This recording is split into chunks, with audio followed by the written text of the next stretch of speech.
Salut, moi c'est Pascal et aujourd'hui c'est l'heure de faire la critique complète de la Garmin Instinct 2. Allez, c'est parti.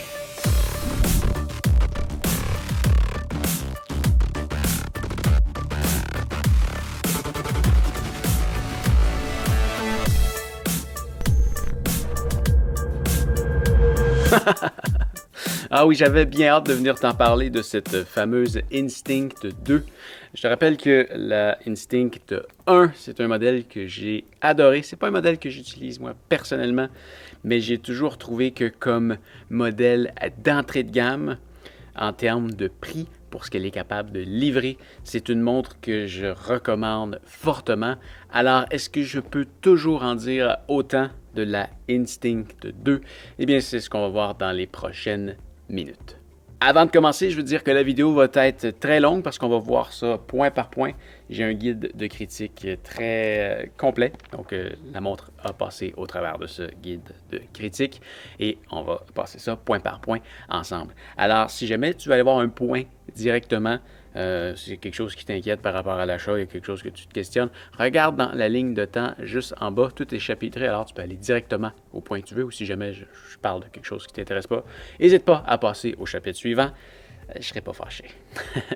Le premier point important, il faut savoir quel type d'utilisateur je suis pour utiliser une montre. Eh bien, les besoins peuvent varier d'une personne à l'autre, donc la façon que je l'utilise, moi, c'est pour faire du vélo, de la marche, du hiking, un peu de course. C'est les sports que je pratique le plus. Tu peux faire beaucoup d'autres choses avec, mais je l'ai testé en faisant ces sports-là. Alors, si tu fais de la natation, probablement que tes besoins sont très différents. Je ne sais pas ce que ça donne pour faire de la natation ou du golf, par exemple. Je ne l'ai pas testé. Pour la suite de la vidéo, on va passer en vue plongée pour que tu puisses bien voir la montre. Alors, nous voici dans ce fameux plan pour qu'on puisse bien voir la montre, que tu puisses bien comprendre de quoi je te parle. Alors, le premier point qu'on va regarder ensemble, c'est la qualité de fabrication et le look.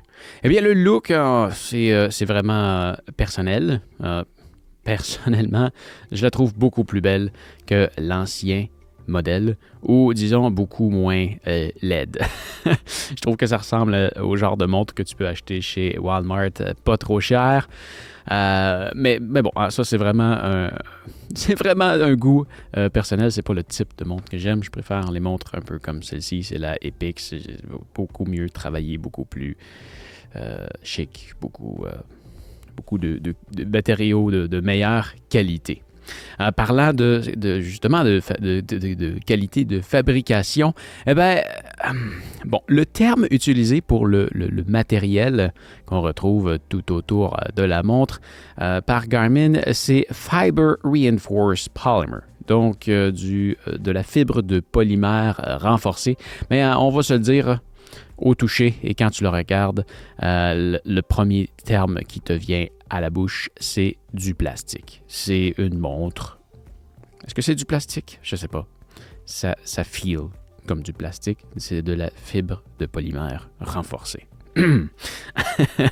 Mais n'empêche que, malgré le fait que ce soit une montre style plastique, ça reste tout de même une qualité de fabrication vraiment très, très bien. On sent que la montre est solide, la montre ne tord pas. C'est vraiment la montre est vraiment très solide. C'est juste que, c'est ça, elle a un look de montre en plastique et la montre est quand même pas donnée. Au niveau de la couleur, on va y venir un peu plus tard à la couleur. Donc, c'est ça, on a une montre qui est très solide. Le point suivant est par rapport au type de verre. Encore là, le type de verre, on n'a pas le choix, c'est le seul verre qui est disponible. Encore là, sur le site de Garmin, ils vont l'appeler du polymère renforcé de fibre. Au toucher, ça ressemble beaucoup à un écran Gorilla Glass. J'ai pas essayé de mettre un couteau dedans pour voir si ça se scratch facilement. Probablement que c'est pas si difficile que ça à scratcher si tu veux t'y mettre. J'aurais aimé ça qu'il y ait une option de verre en cristal de saphir. Je suis un grand fan des verres en cristal de saphir parce que tu ne te casses pas la tête. probablement que tu n'arriveras jamais à scratcher un verre en cristal de saphir.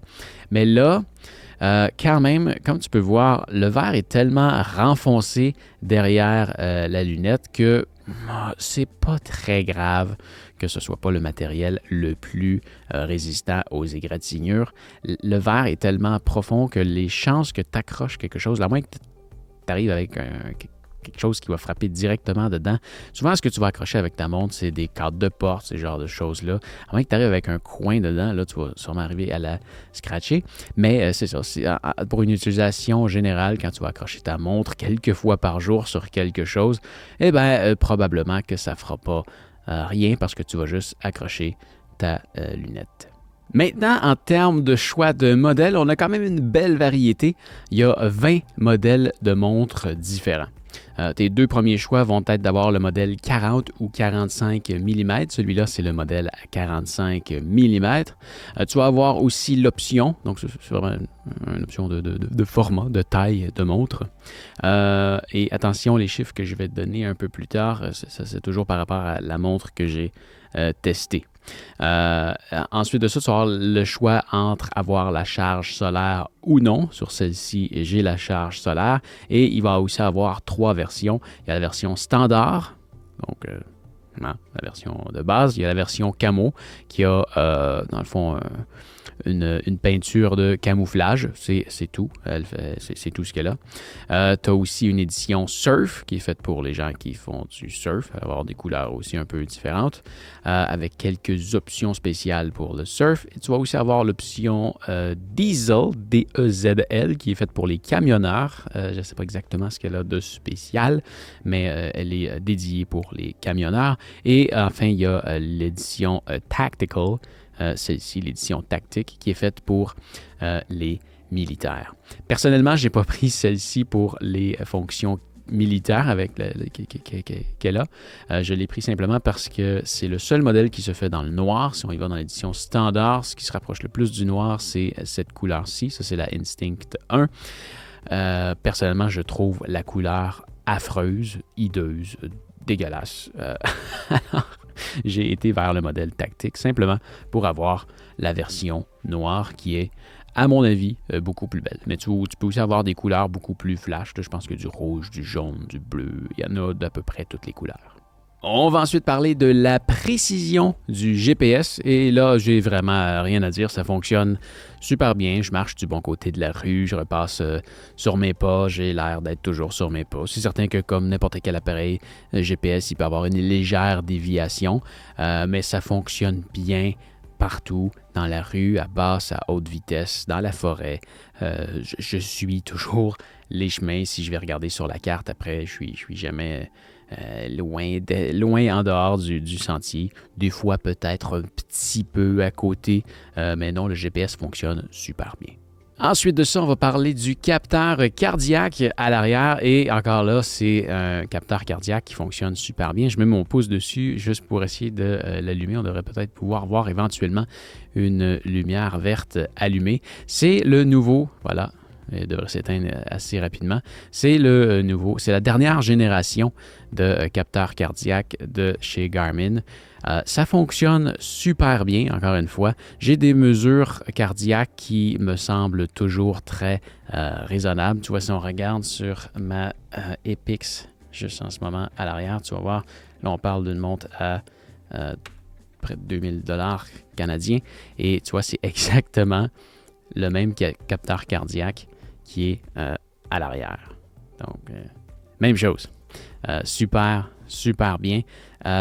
Donc, à chaque fois que je regarde mes pulsations cardiaques, là, tu vois ici, il serait affiché ici en haut si je l'avais au poignet. Ça me semble toujours très réel. Les seuls moments où j'ai l'impression qu'il y a une déviation, c'est quand je me mets à faire une activité sportive très intense. D'un coup, j'ai l'impression que le chiffre qui est affiché, c'est une moyenne, soit des 30 dernières secondes ou de la dernière minute.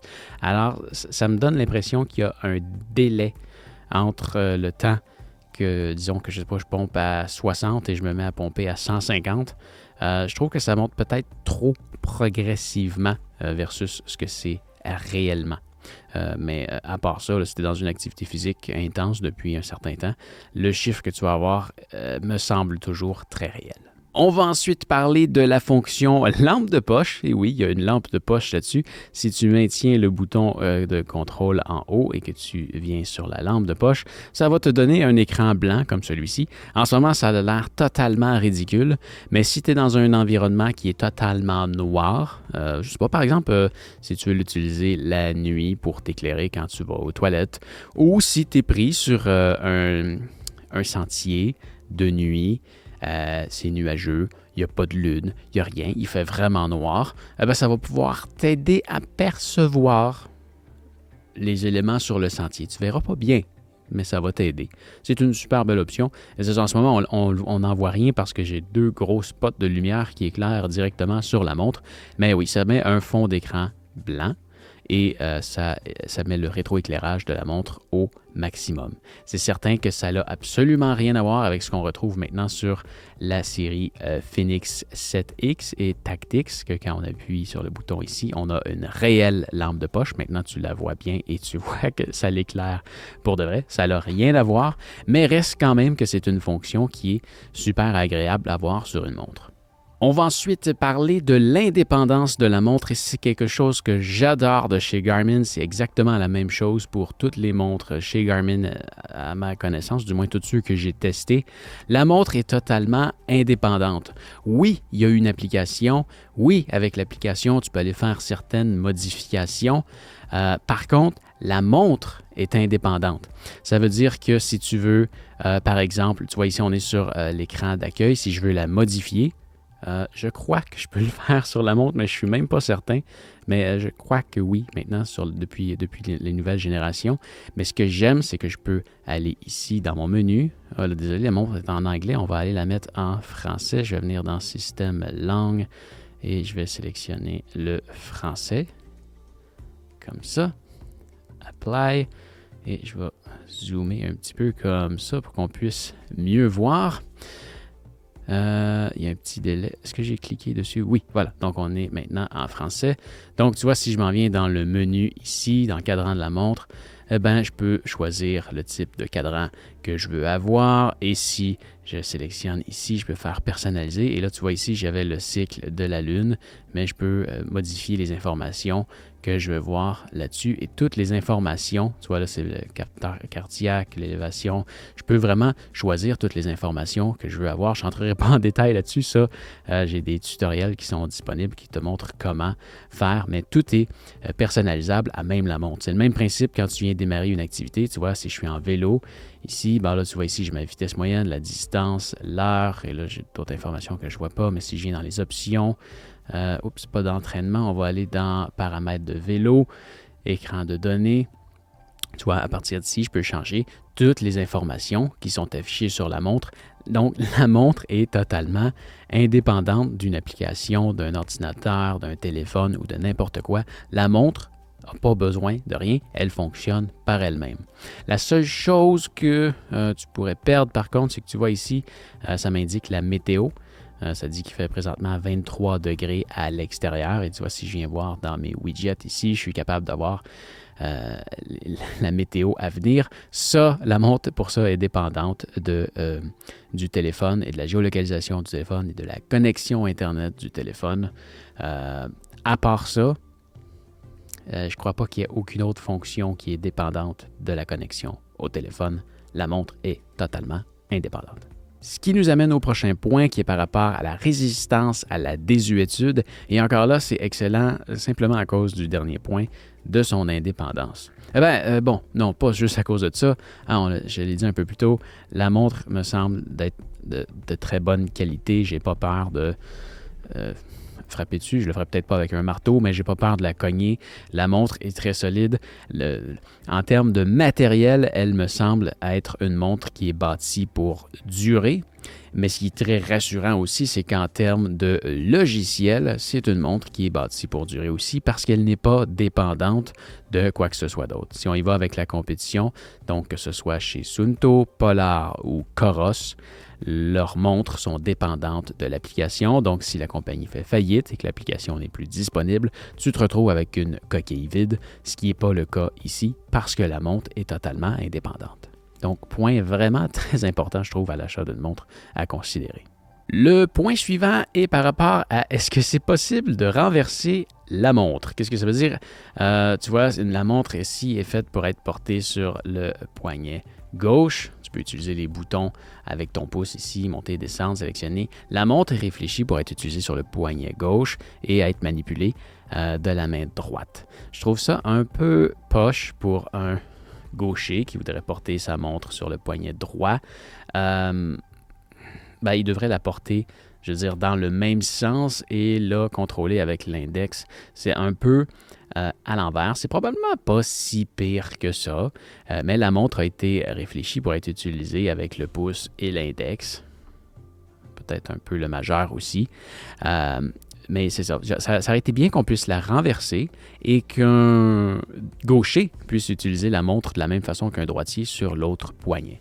C'est certain que le style de la montre avec le cercle ici, que j'ai jamais vraiment compris l'intérêt. Est-ce que c'est uniquement pour le look qu'on a un cercle ici avec une information dedans? Parce que quand on le regarde, si je viens faire venir le reflet ici, l'écran est continu, là. C'est simplement un design qui vient passer par-dessus l'écran pour faire un cercle dans lequel on ne peut rien voir. C'est un peu bizarre. C'est un peu bizarre ce fameux cercle, mais il est là. Et là, c'est certain que si on vient le mettre à l'envers, ça vient un peu rendre le renversement compliqué. Mais peut-être que s'il n'y avait pas mis de cercle et qu'il n'y avait pas mis de texte, ou du moins pas de texte qui ne peut pas se renverser, on aurait pu renverser la montre de façon logicielle et permettre à un droitier d'utiliser la montre comme un gaucher.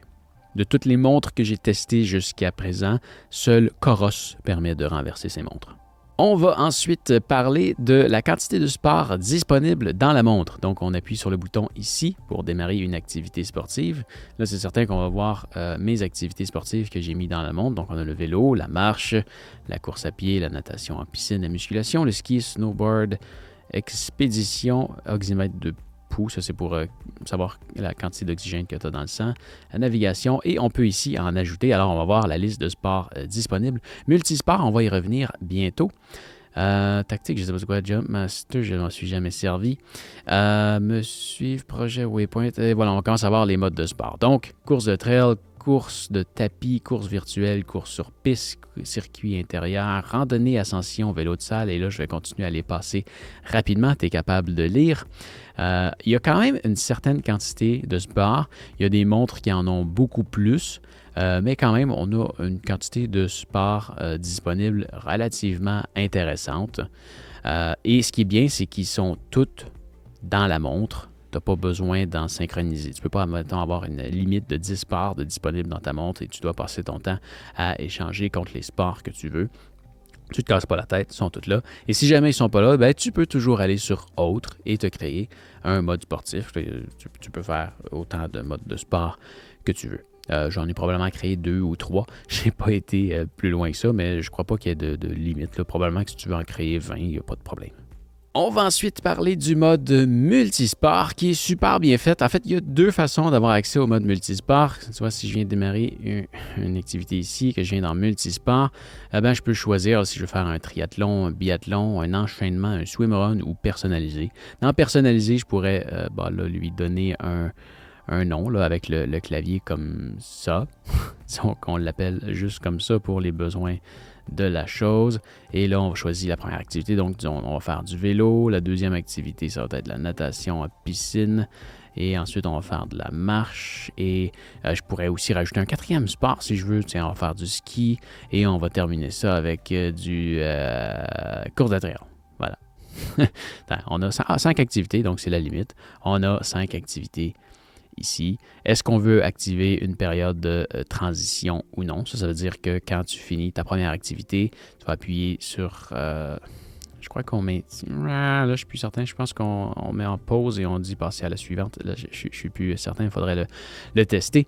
Mais ça va t'activer, c'est sur une période de transition. Donc, si jamais tu as besoin de changer de soulier, ce genre de choses-là, ben, ça ne comptera pas dans ton temps d'activité. Ça va compter dans ton temps de transition. Et ça te fait un super beau graphique à la fin. Personnellement, ce n'est pas un mode que j'utilise parce que j'aime pas ça devoir prévoir ce que je vais faire. Alors, moi, ce que j'ai fait, c'est que quand on vient dans les boutons raccourcis, on va y aller rapidement, si on va y revenir plus tard. Si je viens dans Système, bouton raccourci ici, je me suis fait une fonction un petit peu plus... Lampe de poche, c'est laquelle? Je peux maintenir... Pack. Si, c'était la première. Appuyez sur le bouton GPS. Donc, si je maintiens le bouton GPS, ça va me changer de sport. Donc, si par exemple, je viens partir du vélo, je suis dans mon activité et qu'à un certain point, voilà des skis. Tiens, je veux débarquer de mon vélo et faire du ski. Eh bien, je vais maintenir le bouton GPS qui va m'amener sur une page comme celle-ci. Malheureusement, il n'y a pas la fonction de transition quand on fonctionne comme ça. Mais là, tu vois, si je m'en viens sur ski, boum, et voilà, on attend quelques secondes et voilà, je viens de faire une transition. Donc, je viens de faire 20 secondes de vélo et maintenant, mon mode de ski est commencé. Et voilà, ça fait 10 secondes que le mode de ski est commencé. J'ai tout Live Track, on va y revenir un peu plus tard. Oups. Donc, c'est ça, on a les informations par rapport à mon mode de ski. Tantôt, j'avais celui par rapport au vélo. Donc, le mode multisport, c'est super bien fait. Tu n'as pas besoin de rien prévoir. En autant que tu te programmes la fonction sur un des boutons pour changer de sport, tu peux changer de sport à n'importe quel moment, dans n'importe quelle activité. Je vais arrêter cette activité-là et on va la supprimer, ignorer. Voilà, ignorer. Donc, le point suivant est par rapport à les widgets. Les widgets. Qu'est-ce que c'est que les widgets? Quand on est sur la page d'accueil, quand on utilise les boutons haut et bas, ici, on peut naviguer à la page des widgets. Qu'est-ce qu'on retrouve? On l'a vu tantôt ici, c'est les premières informations qu'on va voir en haut. On a la date, le pourcentage de batterie restant, ainsi que l'estimation de temps en jours par rapport à ce qu'on est en train de faire en ce moment. En dessous, ici, on va voir un widget de météo qui me dit actuellement qu'il fait 23 degrés Celsius à l'extérieur et qu'aujourd'hui, on a des maximums de 23 et de 23 degrés et un minimum de 5. 5? Ça me surprendrait qu'il fasse en bas de 5 aujourd'hui, mais bon, peu importe, ça a l'air. Probablement dans la nuit. Ensuite de ça, tu vois, la ligne ici, ça l'indiquerait s'il y a des averses qui s'en viennent. Ou pas. Visiblement, il y a des averses qui s'en viennent. Un peu étrange. Un peu étrange ce matin, ma chère Instinct. Mais bon, c'est la météo. Mais pour vrai, d'habitude, ça fonctionne super bien. Est-ce que 100%, c'est le niveau du... Non, c'est le pourcentage d'averse. Peu importe, étrange résultat pour ce matin. Je viens d'aller vérifier à l'extérieur. Il fait toujours beau. Mais oui, donc, mais pour vrai, d'habitude, ça fonctionne vraiment bien. Alors, tu as ici le pourcentage de probabilité d'averse en ce moment. On a présentement un vent de 19 km/h qui nous vient du sud-ouest. Ça fonctionne super bien, je le confirme. On a la température ressentie et quand on descend, on a la météo pour les heures à venir. Ben, définitivement, il doit y avoir de la pluie qui s'en vient bientôt. Ensuite de ça, par jour, ici, on est capable de voir la météo à venir pour les jours à venir, la tendance actuelle, donc pour la température et les probabilités d'averse, et la qualité de l'air. Si on revient ici, tu vois, ici, on en a ici pour le lever, coucher de soleil. Donc, juste là, sans cliquer sur rien, je peux voir que le soleil s'est levé ce matin à 5h02. Il va se coucher ce soir à 20h41. Et à partir de maintenant, il reste 9h28 de soleil. Quand je rentre dans l'application, je suis capable de voir d'autres informations et je suis même capable de voir les heures de lever, coucher de soleil pour les jours à venir et les jours précédents. On a même les heures du crépuscule. On va retrouver aussi l'information du dernier sport qui a été enregistré, le nombre de pas depuis le début de la journée, la fréquence cardiaque actuelle, et si je rentre dedans, là c'est sûr que je ne porte pas la montre depuis un certain temps, mais on serait capable de voir un graphique des dernières heures. Un peu comme on est capable de voir, disons, avec celle-ci, mais là, encore là, je ne porte pas la montre depuis très longtemps. Voyons. pulsation cardiaque, est-ce que je l'ai passé? Ici. Voilà. Pour les dernières heures, tu vois ici, ça fait un beau petit graphique. Et tu peux aussi venir là pour voir dans les derniers jours la moyenne de tes pulsations cardiaques au repos. Donc, tu vas être capable de retrouver toutes ces informations-là quand tu portes la montre. Là, tu vois ici, celle-là est capable de l'identifier parce qu'elle va se connecter aussi. Là, j'utilise plusieurs montres Garmin en même temps au courant de la semaine. Alors, les informations vont se synchroniser de l'une à l'autre.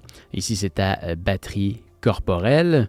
Tes heures de sommeil, le calendrier, tes notifications quand ils rentrent, tout va s'afficher ici. Donc ça ici, c'est pour les widgets. Et il y en a une panoplie d'autres qui sont disponibles. Quand tu es dedans, tu peux venir dans le menu ici et ajouter des résumés de widgets. Et là, tu vas en avoir une panoplie d'autres.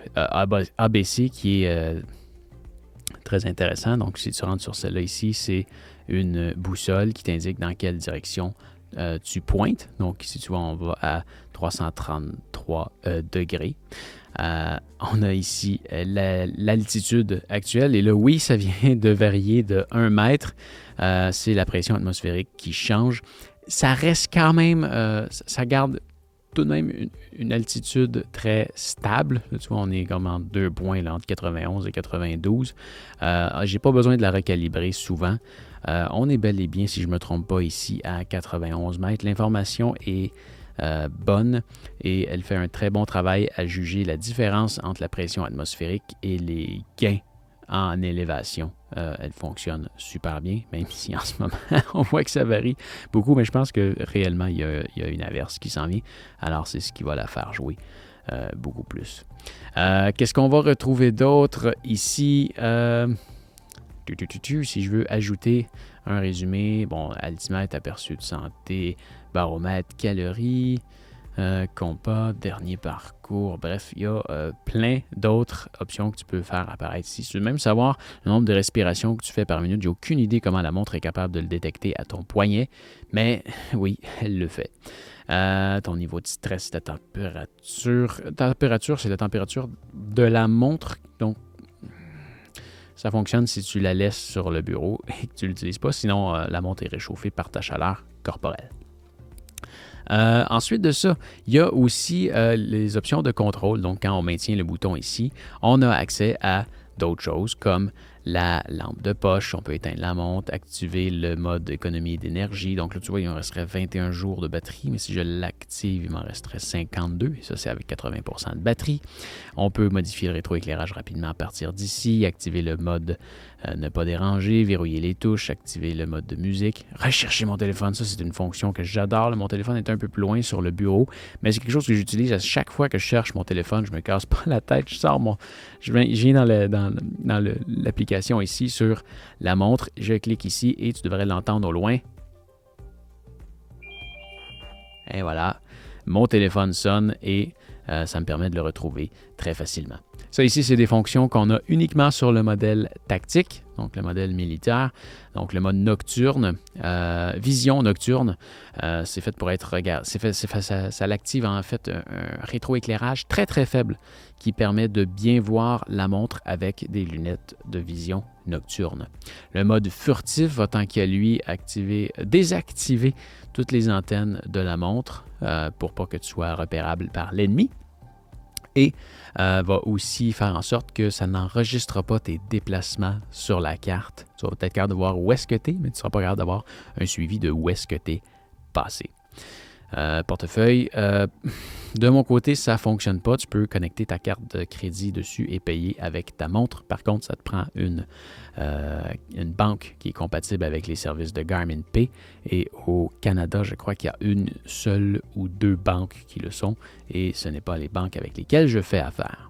Tu peux aussi avoir une alarme et un minuteur, un chronomètre et toutes ces options-là. Je crois qu'on va y revenir un peu plus tard, mais bref, plein de belles options qui sont disponibles rapidement, soit en allant dans les widgets, en utilisant les boutons haut et bas, ou en venant dans le menu de contrôle en maintenant le bouton contrôle juste ici. Et toutes ces fonctions-là, c'est des fonctions qui sont accessibles plus rapidement ici. C'est en quelque sorte des raccourcis.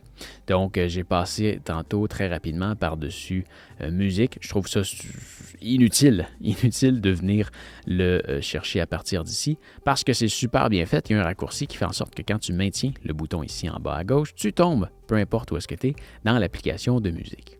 Donc, à partir d'ici, là, si je fais play, probablement qu'il n'y a rien qui va jouer parce que je ne suis pas connecté sur une application de musique en ce moment sur mon téléphone, mais des fois, ça fonctionne. Mais si tu as une application de musique qui est ouverte, ça va fonctionner. Donc, tu peux contrôler la musique de ton téléphone. Tu es capable de voir où est-ce que tu es rendu sur la piste. Tu serais capable de voir le titre qui est en train de jouer. Tu pourrais passer à la chanson suivante. Et quand tu viens dans les options ici, tu es capable de faire apparaître, suivant, précédent, et tu peux même contrôler le volume en utilisant plus et moins, mais là, ça ne fonctionne pas parce qu'il n'y a rien qui joue sur mon téléphone. Mais l'application de musique est super bien faite. Je l'utilise souvent à vélo. Je fais jouer la musique dans la poche arrière. En fait, je mets mon téléphone dans ma short de vélo et je mets la musique sur speaker. Et quand j'arrive à quelque part où est-ce qu'il y a plein de gens autour de moi, je ne veux pas les déranger avec ma musique, je viens rapidement ici et je fais play, mais là, ce serait pause si c'est en train de jouer. Et en l'espace de 1 seconde et demie, je suis capable de mettre ma musique en pause pour ne pas déranger personne. Vraiment très, très bien fait. On va ensuite parler de, et là je vais reculer ici parce qu'on va faire quelques dessins, on va parler de la batterie. Qu'est-ce que ça m'a donné pour moi en réel?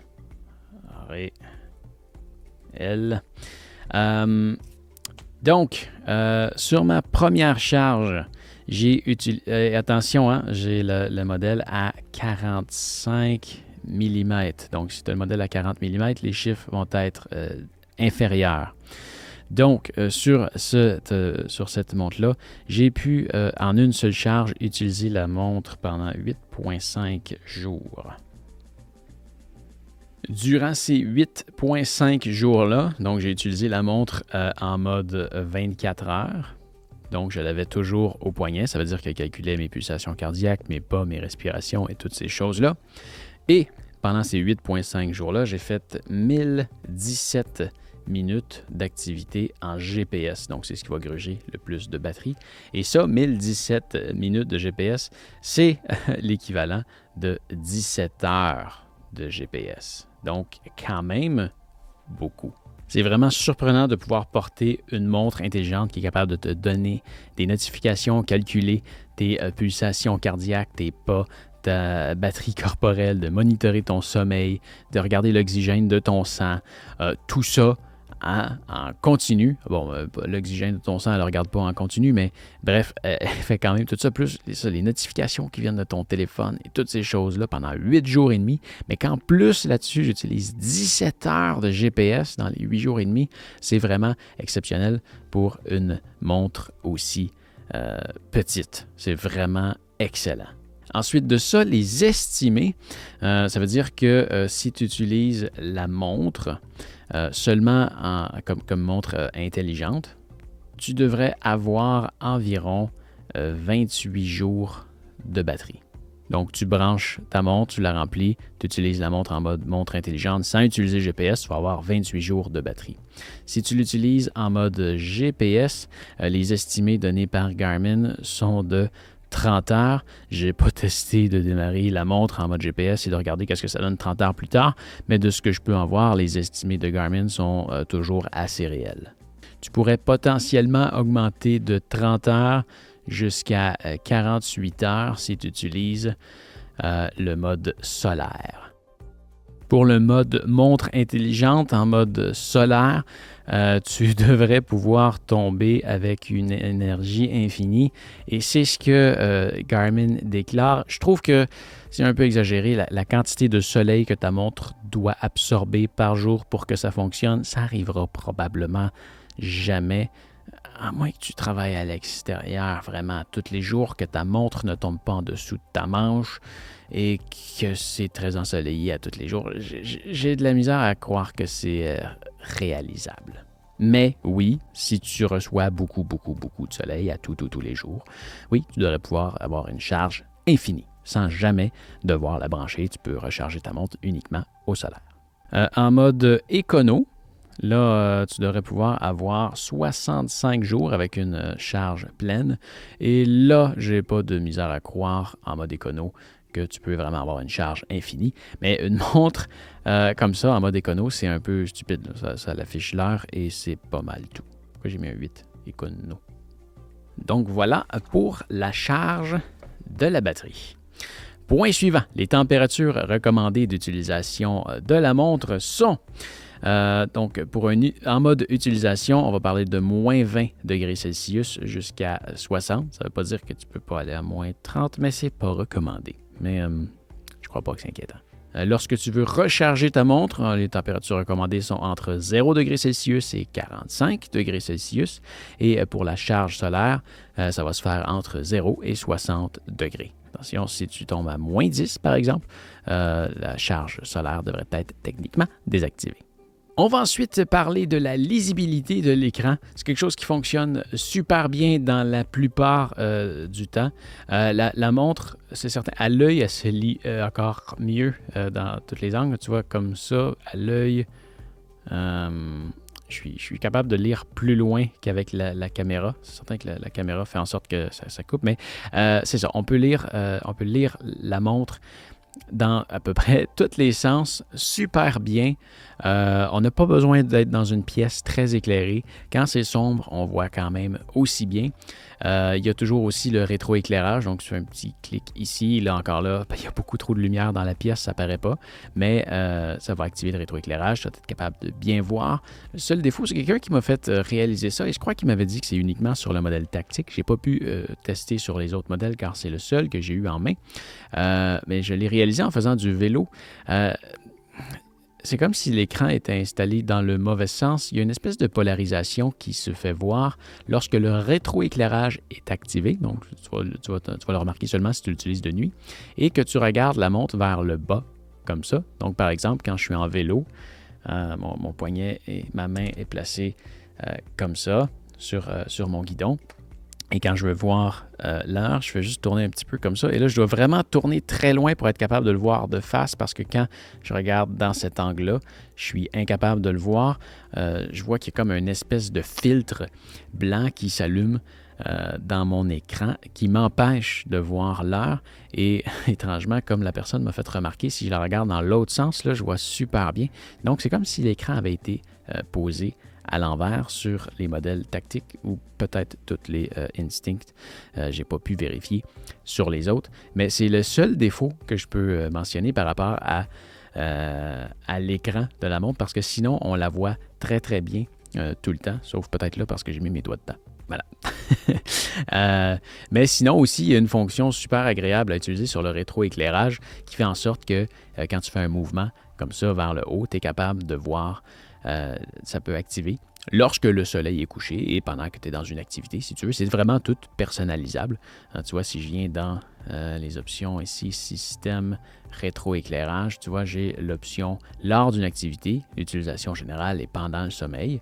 Donc, si je viens ici pendant une activité, je peux dire que je veux la luminosité à 70%, que lorsque j'appuie sur une touche, ça active le rétroéclairage. Lorsqu'une alarme, ça active le rétroéclairage.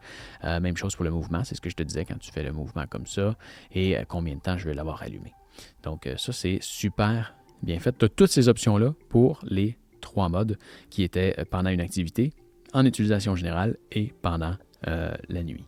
Parlons maintenant des notifications et des réponses. Donc, quand tu reçois un message texte, un email, je crois. Est-ce que ça fonctionne avec un email? Moins certain. Mais quand tu reçois un message texte et quand tu reçois un message sur Messenger, bref, tu peux l'activer sur n'importe quelle application. Toutes les notifications qui rentrent sur mon téléphone, je suis capable de les voir sur la montre. Mais dans le cas d'un message texte ou d'un message sur Messenger, tu peux même faire une réponse. Là, tu ne pourras pas taper à l'écran qu'est-ce que tu veux envoyer comme réponse, mais tu peux prédéterminer des réponses préfaites sur l'application Garmin Connect et faire une réponse avec ta montre préfaite. Donc, tu peux dire, j'arrive dans 5 minutes, tu vas avoir une réponse comme ça, ou je suis occupé maintenant, je te rappelle plus tard, des choses comme ça. Bref, tu peux faire ça avec cette montre-ci. C'est quand même très bien fait. Parlons maintenant de la prise en main de la montre, et ça, c'est quelque chose que j'adore sur cette montre-là. Le fait qu'elle ait ces 5 boutons super bien placés. Tu vois ici, on a un bouton pour monter et descendre. Donc, tu vois, là, je descends un petit peu vite, je monte. Je sélectionne, je retourne. J'en parle dans ma liste de tutoriels que je vais te suggérer un peu plus tard. Mais bref, la navigation avec les boutons est super bien faite. On n'a pas d'écran tactile, mais on n'en a pas besoin. Oui, ça pourrait peut-être être un plus d'avoir un écran tactile, mais vraiment, on n'en a pas besoin. La montre fonctionne super bien. Niveau fluidité, c'est quand même bien, mais comme tu as pu le voir tantôt, j'ai été un peu rapide et il y a comme eu une espèce d'hésitation, mais en général, ça fonctionne super bien. La montre est super bien réfléchie. Comme je te disais, le monter, descendre, sélectionner, retour. Tu peux aller partout avec ces 4 boutons-là et tu as toujours en maintenant le bouton ici, accès au menu. Donc, tu as des sous-menus dans plein de choses. Vraiment, le menu de la montre est très, très bien réfléchi. C'est le même type de menu qu'on retrouve sur la plupart des montres chez Garmin. Il est bien réalisé et on s'y retrouve d'une montre à l'autre. Alors, on avait aussi les boutons raccourcis qu'on a vus un peu plus tôt quand je viens dans le système et dans les boutons raccourcis. Tu peux te créer des combinaisons pour faire des raccourcis. Comme, on parlait tantôt les commandes musicales. Maintenir le bouton down, ça fait apparaître les commandes musicales. Ça, c'est fait comme ça par défaut, mais tu peux faire afficher toutes sortes de fonctions. Tu vois ici, j'ai GPS plus down. Donc, si je maintiens ces boutons-là, je pourrais faire activer une de ces fonctions-là à mon choix. Donc, si il y a quelque chose que je veux utiliser régulièrement, je peux aller me le programmer comme ça, comme raccourci. Alors, ça, c'est vraiment une autre belle fonction qu'on peut ajouter sur la montre. Le seul point négatif que je peux amener, et c'est seulement depuis la nouvelle version, la Instinct 2. C'est pas un problème que j'avais avec la première génération. Et quand j'ai regardé les photos du modèle à 40 mm, c'est quelque chose qui me semble pas être présent non plus. C'est que ces boutons-là ici, c'est vraiment seulement ceux de droite. Tu dois appuyer dans le haut du bouton pour que ça clique bien. Parce que quand tu cliques en bas, si par exemple je suis ici, tu vas pouvoir le voir. Si je clique en bas, là il a fonctionné. Tu vois, ici, là, dans le bas, vraiment dans le bas, le bouton ne fonctionne pas. Je dois cliquer un peu plus haut pour que ça fonctionne parce que quand je clique vraiment en bas, le bouton il est dur à appuyer. Il aurait peut-être dû avoir 2 capteurs en dessous. C'est le même principe pour le bouton ici en haut. On doit vraiment cliquer à peu près au milieu du bouton pour qu'il fonctionne bien. Il aurait soit dû mettre 2 capteurs dans le bouton ou faire le bouton plus petit pour que ça fonctionne mieux. On va ensuite parler du bracelet. Bon, c'est un bracelet de silicone. C'est pas l'élément que je suis le plus fan de la montre. Je veux dire, il fait le travail. Tu peux l'avoir à ton poignet et ça s'installe bien. Il se met bien. Si par exemple, je viens le mettre, on va enlever celle-là et je vais mettre celle-là. Et là, effectivement, je suis pas dans le meilleur angle pour que ça aille super bien mettre le bracelet. Ça va plus vite quand je suis pas en train de me filmer. Il s'en fait aussi un plus grand. Si jamais tu as un gros poignet, tu te retrouves toujours avec des bracelets qui sont plus petits. Bon, c'est ça. Ça fait bien le travail, mais c'est pas le bracelet le plus confortable. Mais c'est un bracelet qui est correct et bon, en ce moment, j'ai l'impression d'avoir rien au poignet. La montre est très légère. C'est relativement confortable, mais c'est rien d'extraordinaire. Le bracelet se remplace si jamais tu veux en avoir un autre. Par exemple, je crois que c'est le même. C'est le même que celui-là. C'est un bracelet de 22 mm. Donc, pour le remplacer, moi, j'y vais avec un couteau et là, c'est pas évident. C'est vraiment pas évident de le faire à la caméra. Je pense que je le ferai pas, mais tu dois comme tasser ça. En fait, je me suis trompé de montre. C'est celle-là ici. Ça se fait avec la petite pin qu'il y a dans le fond là. Et là, il faut comme appuyer dessus. Il faut appuyer sur la pin. C'est vraiment pas facile à changer. Il faut appuyer sur la pin. Comme ça. Et là, on peut tirer comme ça. Bon, c'est sorti. Et là, ce que je pourrais faire, c'est de prendre la pin qui est ici. On va reculer un petit peu. Donc, si je prends la pin qui est ici et que je viens la réinstaller là,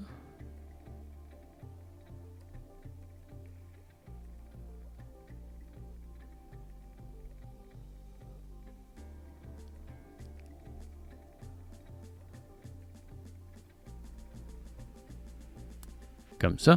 Donc là, je me retrouve avec la fameuse pin qu'on va retrouver sur les montres de meilleure qualité. Et là, tu vois, je peux simplement enlever le bracelet là comme ça et venir l'installer ici. Mais c'est ça, ça fit pas super bien. Ça n'a pas été réfléchi pour avoir un bracelet comme ça. Tu vas peut-être comprendre en le portant ou... Tu peux mettre n'importe quel bracelet Quick Fit de 22 mm dessus, mais vraiment, c'est ça. Ça n'a pas été réfléchi pour ça. Et là, si je veux le réenlever et remettre l'original, je dois aller réappuyer dessus comme ça. Et là, c'est sûrement moins compliqué à le faire quand tu n'essayes pas de te filmer. Allez.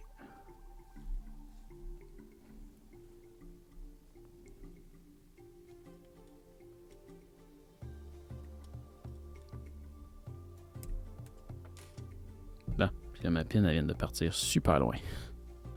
Ah! Elle l'a récupérée. Et c'est ça, on va réinsérer ça là-dedans et venir la reposer ici.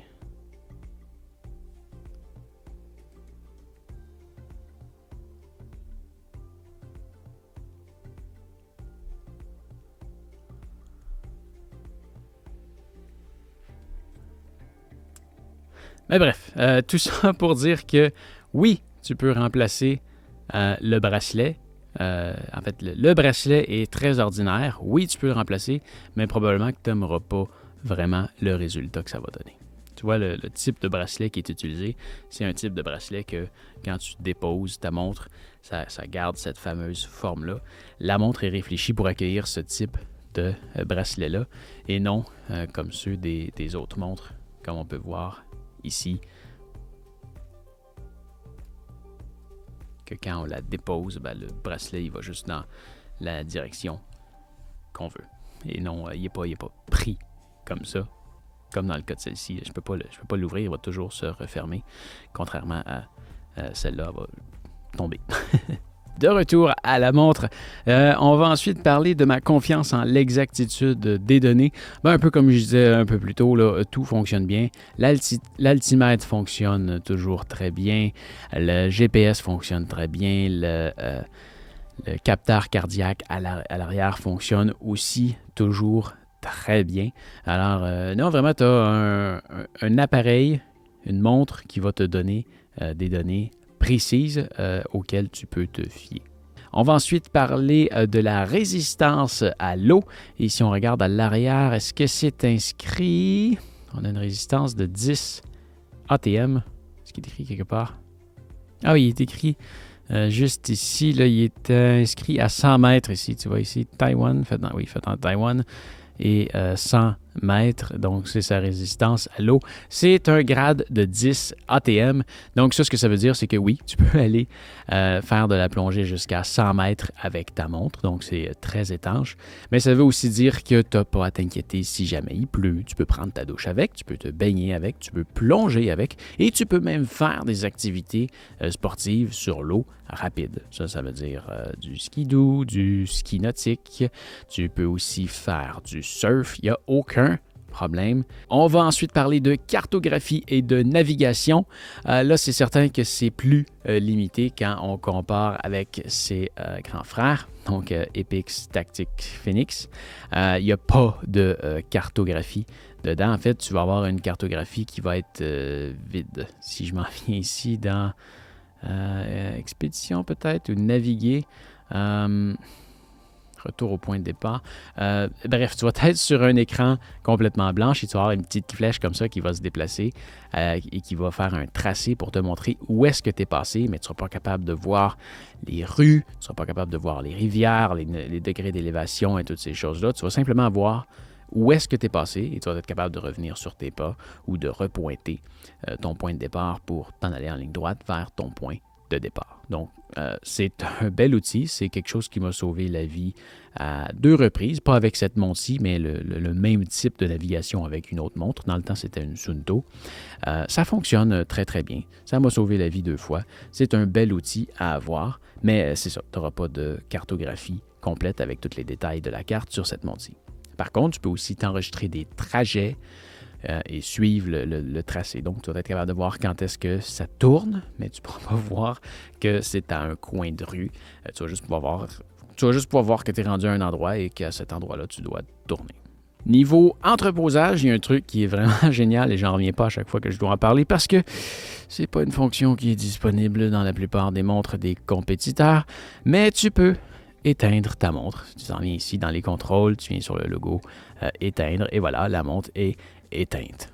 Je me dois d'en parler parce que si tu ne portes pas ta montre au poignet tout le temps et que tu veux l'utiliser seulement une fois de temps en temps, lorsque tu vas faire une expédition ou une aventure dans le bois et que c'est quelque chose que tu fais 2 fois par mois, tu peux laisser ta montre de côté sur ton bureau sans que la batterie se vide parce que ta montre ne s'éteint pas. C'est complètement ridicule.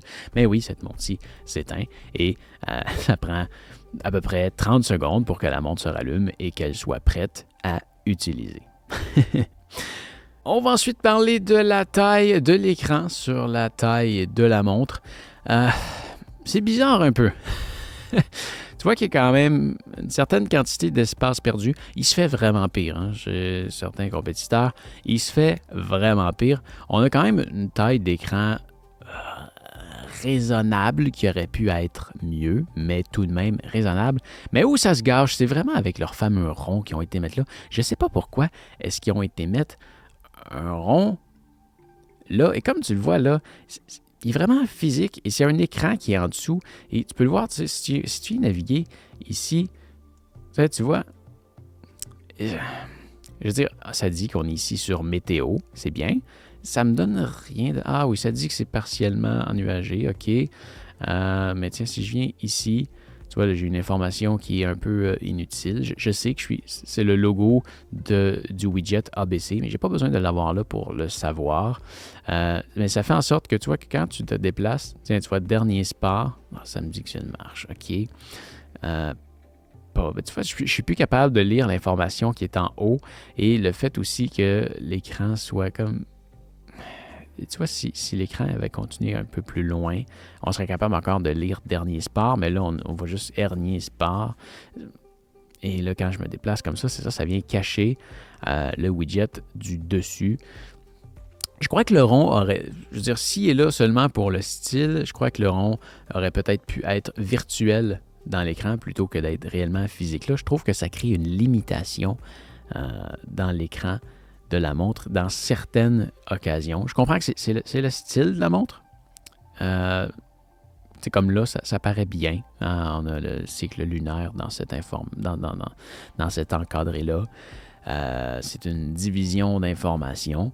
Mais c'est ça, je trouve que c'est problématique dans certains cas. On aurait peut-être pu avoir un écran plus rond aussi à l'intérieur. Je trouve ça bizarre d'avoir une espèce de carré au coin triangulaire avec un rond dans le coin. Je pense que l'écran aurait pu être mieux optimisé, mais j'ai vraiment l'impression que c'est pour le look de la montre que Garmin l'a fait comme ça. Je pense que même si je la trouve personnellement très laide, il y a beaucoup de personnes qui aiment le style, le look de la montre et je respecte ça. Maintenant, le poids de la montre, comme je disais un peu plus tôt quand je l'avais au poignet, c'est vraiment très, très léger. Je me plaignais au début que la montre fait très plastique, mais en même temps, c'est pas avec du titane qu'on va avoir une montre légère. Donc, effectivement, si tu fais une montre en plastique, tu vas te retrouver avec une montre qui est très, très légère. Et c'est très bien réussi. La montre est extrêmement légère. Et quand je passe de mes montres comme celle-ci à celle-là, j'ai toujours l'impression d'avoir à peu près rien au poignet. Ensuite, si on parle de langue, si tu écoutes la vidéo en français, mais que ta langue maternelle n'est pas le français, eh bien, sache qu'il y a une panoplie de montres disponibles. Et là, je les passe rapidement comme ça. Tu vas peut-être reconnaître ta langue, mais il y a 28 langues de disponibles dans la montre. C'est beaucoup. Félicitations, Garmin. On va ensuite parler de la quantité d'informations disponibles par écran au maximum. Donc, sur l'écran d'accueil, quand même vraiment très bien. On a une information, 2, 3, 4, 5, 6. Et là, tu pourrais dire que peut-être 7 parce que c'est l'heure du lever et du coucher de soleil, mais c'est une information. Si tu veux, tu pourrais pas avoir, par exemple, ton altitude et la pression atmosphérique, probablement. Ou le nombre de pas que tu as fait dans ta journée plus la pression atmosphérique. Tu peux pas. Donc, c'est une information qui est en bas et là, c'est une information qui est combinée. L'option est faite comme ça. Donc, 6 informations que tu peux avoir sur ton écran d'accueil. C'est certain que si tu vas prendre d'autres, si j'ai ici dans le cadran de la montre, si je viens ici, là, peut-être que je vais en avoir moins. Tu peux peut-être en trouver aussi sur le... date 1, 2, 3, 4, 5, 6, 7, 8. 8 informations qu'on est capable d'avoir sur cela. Wow! OK. On est capable d'en avoir jusqu'à 8 sur l'écran d'accueil et peut-être même que tu peux en trouver avec Garmin Connect. Peut-être que tu peux même en trouver qu'il y en a encore plus, mais 8 informations, wow! C'est beaucoup. Je ne l'avais pas réalisé qu'on pouvait l'avoir avec celle-là. Mais lorsque tu es dans une application de sport, donc si je m'en viens ici, on est capable d'en avoir jusqu'à 5. Donc, tu vas avoir une information dans le coin ici, 1, 2, 3, 4, 5, c'est le maximum que tu peux avoir lorsque tu es en train de faire une activité. Mais inquiète-toi pas, tu peux aussi avoir d'autres informations sur d'autres pages. Tu peux naviguer d'une page à l'autre. Et il y a un truc qui est vraiment bien fait dans une activité sportive, c'est que, si je viens ici, c'est le mode ascension automatique. Et là, tu vois, c'est que ça dit que dès que je vais à une vitesse de 400 mètres à l'heure, 400 mètres de dénivelé positif à l'heure, je peux me programmer une fenêtre. Disons que je me fais paramètres vélo, écran de données. Disons que celle-ci, c'est celle que je veux. Est-ce que je l'ai faite sur cette montre-là? Oui, je l'ai faite. Donc, tu vois, sur cette fenêtre-ci, j'ai ma vitesse, ma pulsation cardiaque, ma vitesse moyenne, la distance que j'ai parcourue et l'heure. Et dès que je me mets à aller à une vitesse de 400 mètres à l'heure en gain d'élévation, ça va automatiquement me faire changer sur cette page-là, sur laquelle je vais pouvoir voir mon altitude, ma vitesse verticale, le nombre de mètres que j'ai gravi, l'heure du coucher de soleil et mes pulsations cardiaques. Pourquoi l'heure du coucher de soleil? J'aurais peut-être pu la configurer un peu mieux que ça, mais c'est ça. Tu peux avoir une page, si tu veux avoir une page dédiée aux ascensions, tu peux la faire afficher automatiquement. Ça, c'est super bien fait. Ah oui, et une autre chose qui est agréable, c'est que pendant que tu es dans une activité, il n'y a aucun problème. Tu peux utiliser le bouton retour pour revenir sur ton écran d'accueil. Donc, même pendant que tu es dans une activité, tu es capable d'aller voir le cycle lunaire si tu veux, ou les informations par rapport à ton compas, la météo, ces choses-là, c'est disponible en tout temps. On va ensuite parler du réveil matin qui est, ma foi, super bien fait. Par défaut, tu peux maintenir le bouton 7 pour accéder au chronomètre, l'heure GPS, synchroniser l'heure GPS, les autres fuseaux horaires, alarme. Tu peux aussi venir le chercher par ici, contrôle, et venir sur le petit réveil matin, juste ici. Donc, ajouter une alarme. C'est la même chose, ça fait exactement la même chose. Donc, tu choisis l'heure à laquelle tu veux l'avoir. Si tu veux le répéter ou non, et répéter, c'est vraiment bien fait. Donc, tu peux soit l'avoir désactivé, donc ça va sonner une fois et ça va être désactivé. Tu peux l'avoir à tous les jours de la semaine, la fin de semaine seulement, ou tu peux le personnaliser pour l'avoir si tu veux seulement le mardi et le jeudi. Et le dimanche, tiens. Si tu veux, c'est vraiment à ton choix. Et l'autre chose que j'apprécie beaucoup, c'est que tu as le choix entre avoir le son et la vibration seulement, ou le son seulement. Donc, si tu es dans un dortoir et que tu ne veux pas réveiller tout le monde, tu peux mettre ça en mode vibration seulement et ça va te réveiller par la vibration à ton poignet plutôt que de sonner et de réveiller tout le monde. Très agréable à utiliser. Ensuite de ça, on va parler du moniteur de sommeil qui est un widget qui est disponible ici. Pour ça, il faut simplement que tu portes ta montre en dormant et là, elle va t'indiquer la qualité de ton sommeil. Elle va aussi t'indiquer les périodes où est-ce que tu as eu un sommeil, que tu étais éveillé, que tu as eu un sommeil léger, paradoxal ou profond. Tu vas même pouvoir avoir un beau graphique ici qui va t'indiquer exactement la même chose. Donc, tu vois, la nuit dernière, j'ai été réveillé pendant 17 minutes. J'ai eu un sommeil paradoxal d'1h41, un sommeil léger de 3h26 et un sommeil profond de 2h04 minutes. Voilà. Et voilà, c'est toutes les informations qu'on peut avoir sur cette page-là. Tu as capable de voir les informations de ta dernière nuit. Si tu vas sur l'application, tu vas être capable de le retrouver sur les nuits précédentes aussi. C'est tout enregistré dans l'application de Garmin Connect. Autre chose que j'apprécie beaucoup, c'est le mode ne pas déranger. Est-ce que je le vois ici? Ne pas déranger. Donc, tu vois, en ce moment, il est désactivé. Mais il est sur une cédule. Donc, je crois que je l'ai mis de 22h à 8h. Le mode ne pas déranger s'active automatiquement et ça fait en sorte que lorsque tu reçois une notification, tu vas la voir sur ta montre, mais elle ne vibrera pas, après elle n'activera pas de rétroéclairage.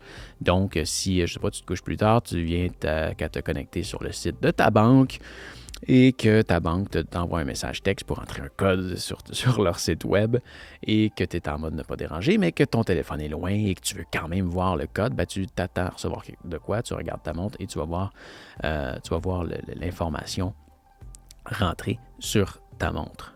Ça va aussi diminuer ton rétroéclairage, ça va faire... Le mode ne pas déranger est vraiment intelligent et bien bâti pour que tu puisses bien dormir et que ta montre ne te réveille pas. Vraiment, c'est quelque chose qui est super bien fait. Et ensuite, comment est-ce que la montre te motive à bouger?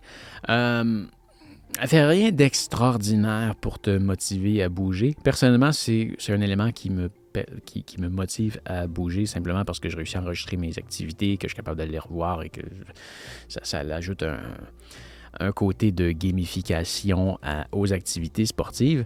Mais bon, c'est sûr que tu as quand même certains éléments. Est-ce que de savoir le nombre de pas que tu as fait depuis le début de la journée, et là peut-être que tu as remarqué qu'elle a fait un gros saut depuis tantôt, je pense que j'étais à 200 pas, mais c'est parce qu'elle s'est synchronisée, probablement que mes pas que j'ai fait avec celle-ci s'est envoyé à Garmin Connect et que là, elle s'est synchronisée avec Garmin Connect et qu'elle vient de faire le cumulatif des pas de toutes les montres Garmin que j'ai portées depuis le début de la journée. Mais bon, c'est ça. Si tu veux atteindre des objectifs de pas, tu peux le faire. Il y avait aussi, quand on venait voir ici, là, dans ajouter un widget, tu pouvais aussi avoir le nombre d'étages. Il y avait un widget pour monter des étages. Il était peut-être à la fin. Étages gravis. Tu peux avoir ça. L'application peut te donner des challenges aussi, si tu veux faire une certaine distance en kilomètres en vélo, à pied ou ce genre de choses-là. C'est le genre de choses qui peuvent te motiver à bouger, mais la montre n'a pas d'alerte pour te dire « Hey, tu devrais bouger ». En fait, oui, il y a une alerte qui te dit « Hey, ça fait 1 heure que tu n'as pas bougé, tu devrais peut-être bouger maintenant » et elle peut te le rappeler. Mais c'est ça, elle ne fait pas quelque chose de très, très poussé pour te motiver à bouger. Ta motivation doit venir de ta fierté personnelle et c'est pas mal ça.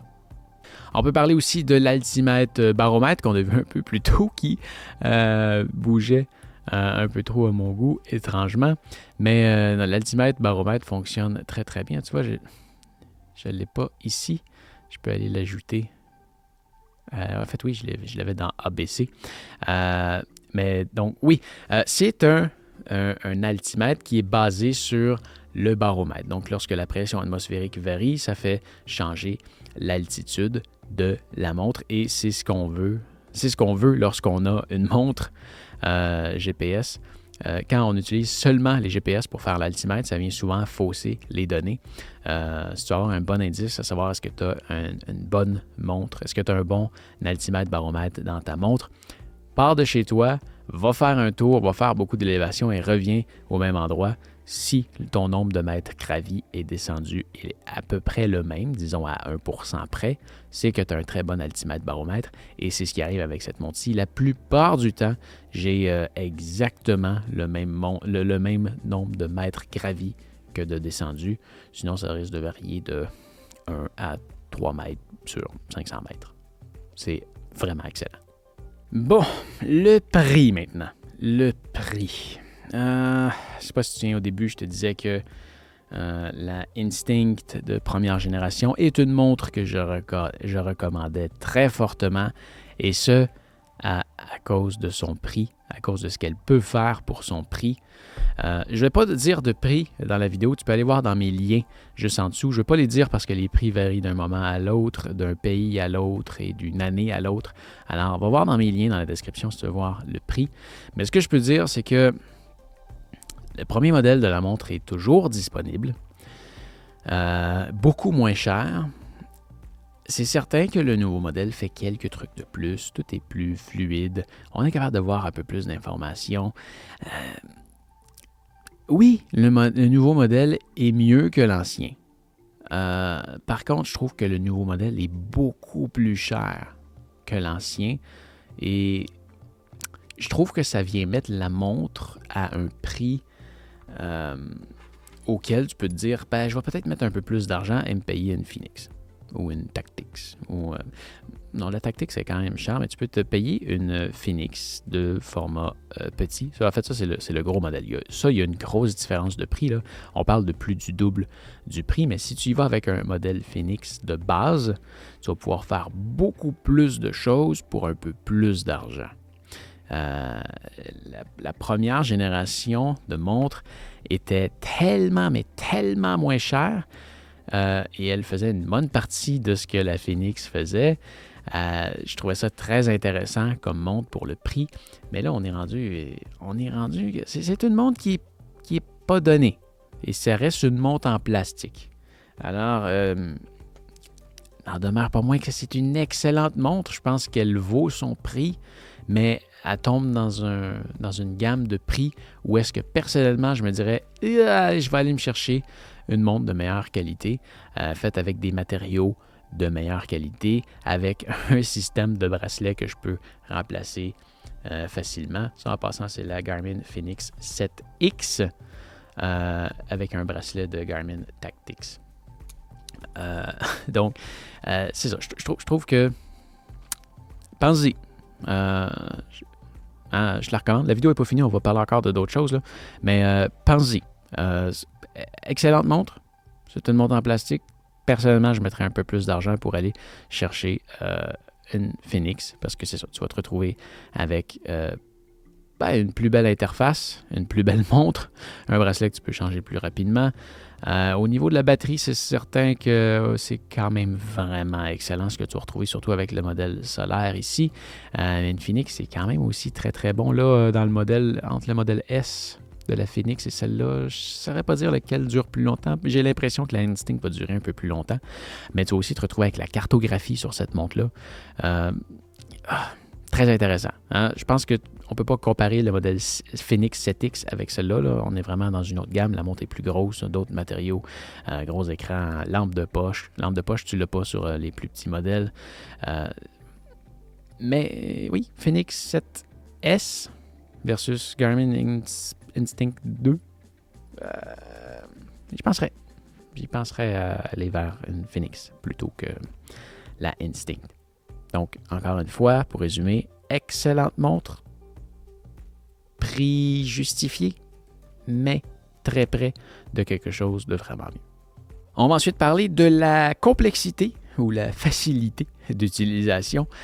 Personnellement, je trouve que c'est très facile à utiliser. Je trouve que c'est très intuitif. Je suis quelqu'un, par contre, qui est habitué à travailler avec des appareils électroniques et j'ai une grande facilité à comprendre comment ça fonctionne. Ça ne sera probablement pas le cas de tout le monde, mais je pense que si tu te donnes la peine ou si tu écoutes mon tutoriel de comment utiliser la montre, qu'on va aller dans tous les détails de tout ce qu'on peut faire, tu devrais être en mesure de comprendre comment elle fonctionne. Tu dois seulement pas avoir peur de naviguer dans la montre et d'essayer d'appuyer sur des boutons pour voir ce que ça fait.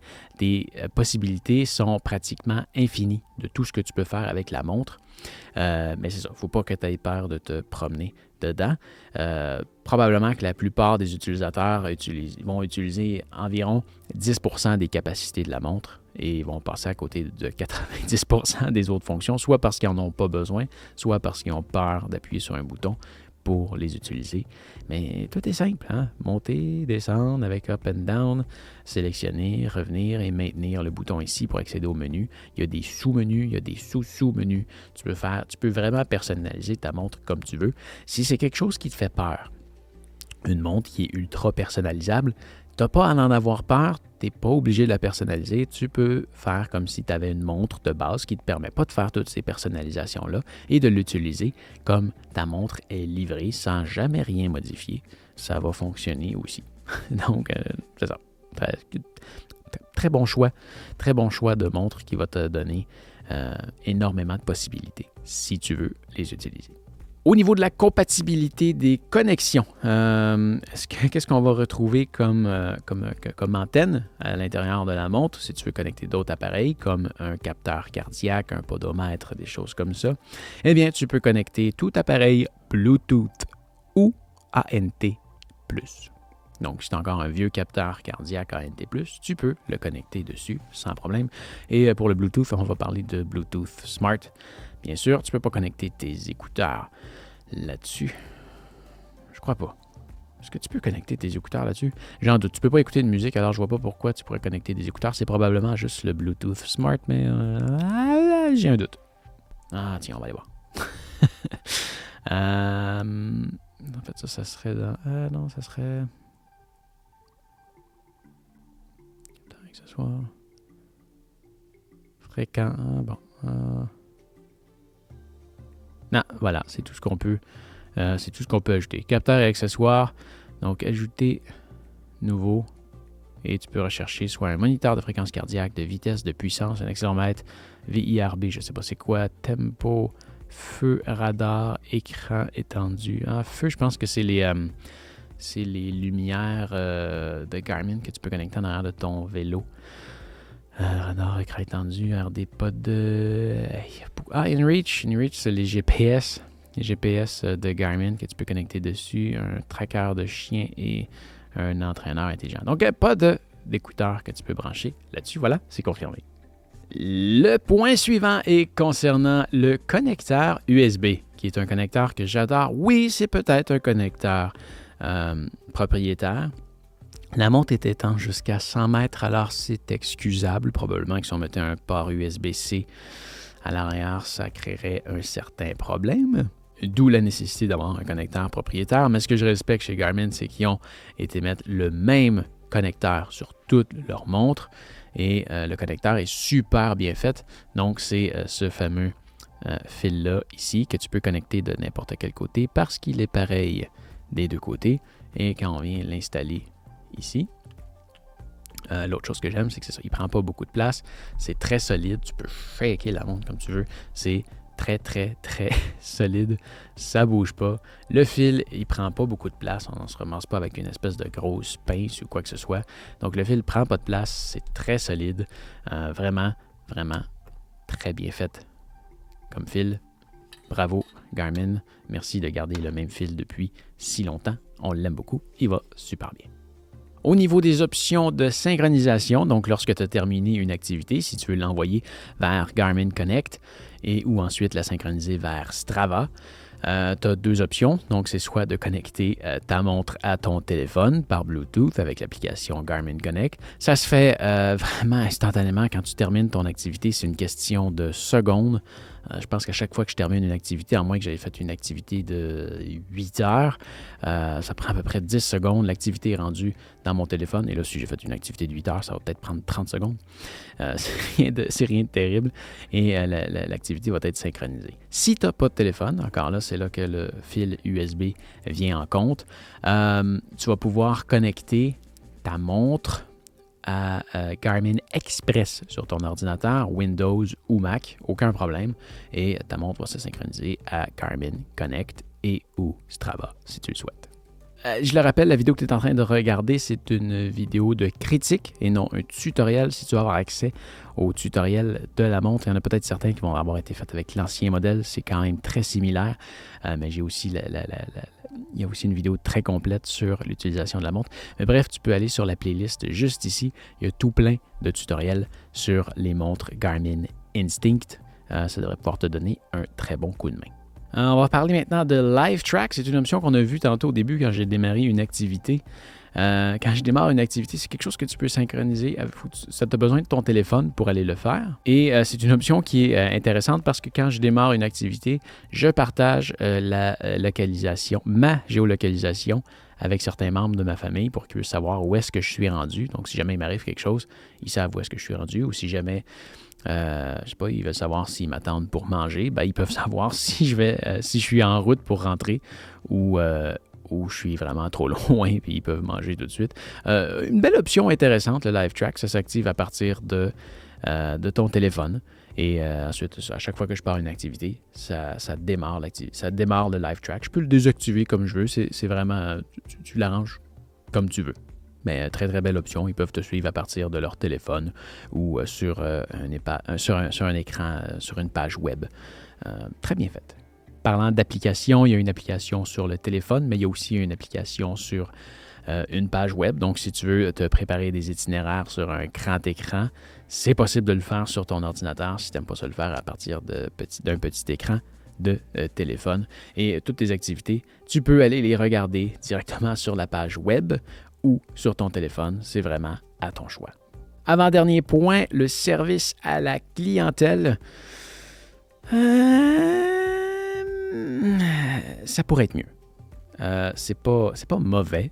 Ça pourrait être mieux. Je trouve juste que les réponses sont très lentes. J'ai communiqué souvent par courriel. Les réponses sont très lentes. Ça peut prendre quelques jours. Et il y a même des fois où j'ai dû rappeler.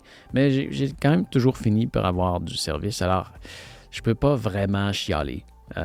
Mais pour avoir comparé avec d'autres services à la clientèle de compagnies compétitrices, c'était mieux ailleurs. La plupart du temps. Voilà. Donc, au final, comme je disais, c'est une montre que je recommande. Oui, je trouve que son prix est justifié. Par contre, je préférais le prix de la Instinct de première génération, qui est toujours une montre que je recommande si tu n'as pas beaucoup d'argent à mettre dans une montre et que tu veux quelque chose qui fait très bien le travail. Je te recommande la Instinct de première génération. Si tu en veux un peu plus, le gain majeur que tu vas avoir avec la Instinct de deuxième génération, c'est surtout au niveau de la batterie, du baromètre, la quantité d'informations que tu vas voir sur une page. L'interface est mieux faite sur la Instinct 2. Tu es capable de voir plus d'informations. Tu sens que le processeur est plus puissant et définitivement la batterie dure beaucoup, beaucoup plus longtemps.